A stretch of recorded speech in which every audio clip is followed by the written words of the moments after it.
नमस्कार साथियों, केडी तक के यूट्यूब चैनल पर आपका स्वागत है। बात सहारा इंडिया की हो रही है। कई लोगों का आज भी पैसा फंसा हुआ है, अभी तक पैसा उनका खाते में आया नहीं। सड़क से लेकर संसद तक हर व्यक्ति गांव देहात और साथ साथ शहर में भी सहारा का पैसा वापस पाने के लिए सहारा के निवेशक ये उम्मीद में है कि उनका पैसा उनके खाते में वापस आएगा।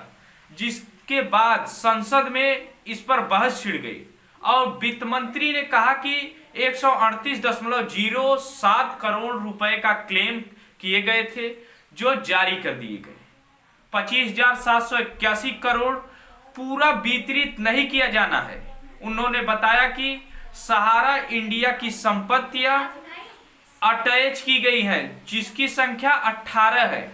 सहारा की बकाया रकम को लेकर वित्त मंत्री निर्मला सीतारमण ने लोकसभा में बड़ी जानकारी दी है। निवेशक के पैसे की वापसी के सवाल पर वित्त मंत्री ने कहा कि सहारा से जुड़ा पूरा मामला सुप्रीम कोर्ट के निगरानी में है। उन्होंने बताया कि Sahara India real estate corporation limited Sahara housing और सहारा इंडिया कॉरपोरेशन में निवेश की अनुमानित संख्या 3.7 करोड़ है। 3 बार सार्वजनिक अपील की गई कि लोग आकर क्लेम करें, जो कागज दिखाएगा उसका पैसा दिया जाएगा। सुप्रीम कोर्ट के retire justice BN Agarwal committee हर चीज की देखरेख कर रही है। इस बात पर राजस्थान के सीकर के सांसद अमरा राम ने सदन में सवाल किया कि सहारा और PSCL में अब तक कितने निवेश हुए थे और कितना रिफंड किया गया है। उन्होंने पूछा कि 15,000 करोड़ से ज्यादा पैसे जमा होने के बाद भी 138 करोड़ ही क्यों लौटाए गए। इस पर पंकज चौधरी ने सेबी के आदेश का हवाला देते हुए कहा कि 17,000 के करीब लोगों ने ही आवेदन किया, इसमें 138 करोड़ रुपए दे दिया गया है। उन्होंने कहा कि सरकार ने कोर्ट में जाकर खुद लोगों से क्लेम करने की अपील की है। वहीं मध्य प्रदेश के सतना से बीजेपी सांसद गणेश सिंह ने कहा कि सहारा और PCL में निवेश करने वालों की संख्या लाखों में है। सभी लोगों का अभी तक पैसा नहीं मिला है। कुछ लोगों के पास तो कागजात भी नहीं है।